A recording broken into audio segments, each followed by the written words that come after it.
नमस्कार, मैं हूं मृत्युंजय कुमार झा। स्वागत है आपका कमोडिटी मार्केट की इस खास कवरेज में। और अगले आधे घंटे तक कमोडिटी मार्केट पर बड़ी कवरेज जारी है। हम आपको बताएंगे कि आज के बाजार में क्या कुछ खास है, खबरें कौन कौन सी हैं और उसका इम्पैक्ट मार्केट पर होगा क्या। भाविक जी, आप बताइए सर, आपके हिसाब से इस वक्त क्या ट्रेड लेना चाहिए ताज़ा भाव पर सोने में और चांदी में? Good evening mister Mohan ji. Sorry Mrityunjay जी, देखिए सोने और चांदी दोनों में हमें लग रहा है कि बाय ऑन डिप्स की स्ट्रेटेजी रखनी चाहिए, क्योंकि कल जो इन्फ्लेशन के डेटा आने वाला है उससे पहले कोई लग नहीं रहा कि बड़ी हमें गिरावट देखने को मिल सकती है।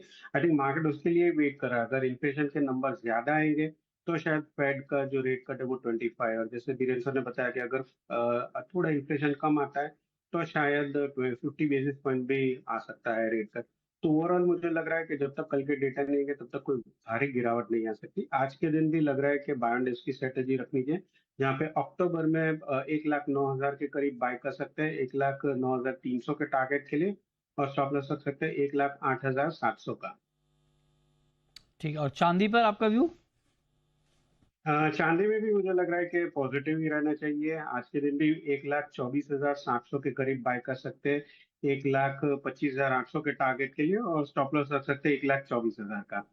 ओके, ठीक है, तो इस पे आप नज़र रखें। 1,25,260 ये चांदी का भाव है। और गोल्ड में बिकवाली की राय 1,09,300 का टारगेट दिया गया है। 1,08,700 किस भाव पर बेचना चाहिए गोल्ड, भाविक जी? बाय करना चाहिए गोल्ड। अच्छा, बाइंग की राय है क्या? चौ ओके, इसको ठीक कर लें जरा। बाइंग की बाय। राय है, अच्छा ओके, ठीक है। अच्छा अच्छा, ठीक है, ये बाइंग की कॉल है। और आप कह रहे हैं कि 1,09,300 तक का टारगेट रखना चाहिए, राइट? जी। अच्छा, आपका व्यू क्या है क्रूड पे, भाविक पटेल जी?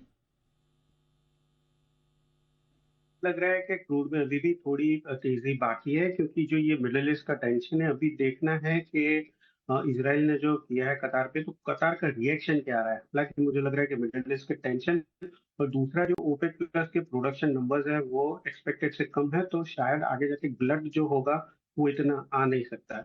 और ओवरऑल भी हमने देखा है WTI 6150 से 70 की रेंज में, जब जब 6150 आता है तो एक रिकवरी आ रही है। तो लग रहा है यहाँ से $66-67 तक के भी लेवल देखने को मिल सकते हैं। तो आज के लिए और कल के लिए मैं बाय ऑन डिप्स की स्ट्रेटेजी रखूंगा, जहाँ पे 5500 पे बाय कर सकते हैं 5650 के टारगेट के लिए, और 5450 का स्टॉप लॉस रहेगा। ठीक है, ओके, तो इस पर आप नज़र रखें। कच्चे तेल पर 5580 का लेवल है अभी। और करीब करीब 0.25% के आसपास की तेज़ी इस वक्त क्रूड में दिख रही है। अच्छा, आपकी कॉल मेटल के किसी काउंटर पर, भाविक जी, जहां पर आपको लगता हो कि हाँ ट्रेड ले सकते हैं? देखिए मुझे तो कॉपर ही है कि जहाँ पे ट्रेड ले सकते हैं।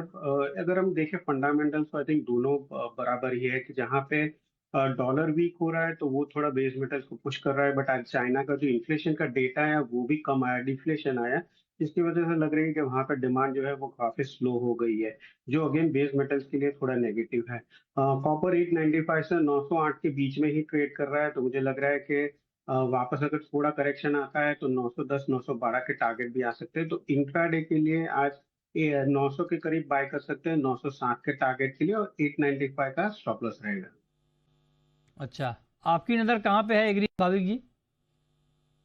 देखिए मेरी नजर आई थिंक गुआर में है, क्योंकि गुआर हमने देखा है कि फंडामेंटली ठीक है, बट 51 से 5350 के रेंज में ही ट्रेड कर रहा है, कि जहां पे जब जब भी 5100 के करीब आता है तो एक बाउंस बैक देखते हैं, और 5350 के करीब आता है तो एक शॉर्ट साइड ले लेते हैं। तो क्योंकि अभी फिलहाल लोअर एंड ऑफ रेंज है, और आज भी हमने देखा कि 5150 से ही थोड़ी तेजी आई है, तो लग रहा है कि कल के दिन एटलीस्ट यहाँ से और 40-50 पॉइंट की मूवमेंट आ सकती है गुआ सीड में। तो 5200 पे बाय कर सकते हैं 5150 के स्टॉप लॉस पे, और 5350 का टारगेट रखते थे। अपसाइड अभी लिमिटेड है, वहां पे फिर वापस बेच सकते हैं। ठीक है, क्योंकि इसमें अभी जिस तरह का माहौल है उसमें क्या होगा कुछ भी कहना मुश्किल है, इसीलिए ये रिस्क लेना ठीक नहीं है। ये बात वीरेंद्र जी कह रहे हैं, इस पे आपकी नज़र होनी चाहिए। नेचुरल गैस पर क्या व्यू है आपका, भाविक जी? देखिए नेचुरल गैस में 281 285 का एक स्ट्रॉन्ग हर्डल है। हमने देखा था 240 से वापस 280 की जो रैली आई है, अब थोड़ी थमसी गई है। और आगे जाके भी अगर हुरिकेन सीजन में भी देखें तो भी हुरिकेन ऐसा आया नहीं है कि जहाँ पे नेचुरल गैस की प्रोडक्शन कहीं ऑफलाइन हो सके। और डिमांड भी अगर देखें तो डिमांड इतनी कोई स्ट्रांग नहीं है, जिसकी वजह से अभी थोड़े प्राइसेस करेक्ट हो रहे हैं 2 दिन में। मुझे लग रहा है ये जो करेक्शन है वो कंटिन्यू रह सकती है। आई थिंक 265 264 तक के भी लेवल देखने को मिल सकते हैं। तो आज के दिन 272 पे शॉर्ट कर सकते हैं 264 के टारगेट के लिए, और 277 का स्टॉप लॉस रहेगा।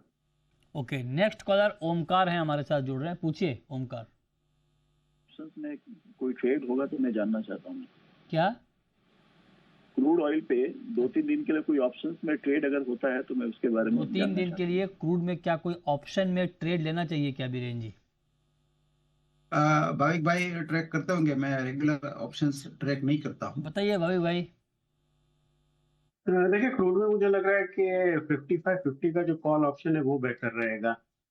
फिलहाल 95-90 के करीब चल रहा है, तो वहीं पे बाय कर सकते हैं 75 के स्टॉप लॉस पे। 140 का टारगेट रख सकते हैं, ये 102 दिन की मुद्दत के लिए, बट 75 का स्ट्रिक्ट स्टॉप लॉस रखिएगा 55-50 के कॉल ऑप्शन में। ओके, तो इस पे आप नज़र रखिए कि ऑप्शन में आपको क्या ट्रेड लेना है, और जो भी आप ट्रेड लें लेवल को ज़रूर फॉलो करें, क्योंकि मार्केट में खबरें बहुत हैं तो उसका इम्पैक्ट मार्केट पर लगातार दिखता है। चलिए, बहुत शुक्रिया भाविक जी आपका, बीरेन जी आपका हमारे साथ जुड़ने के लिए। लेकिन जिस तरह से गोल्ड के दाम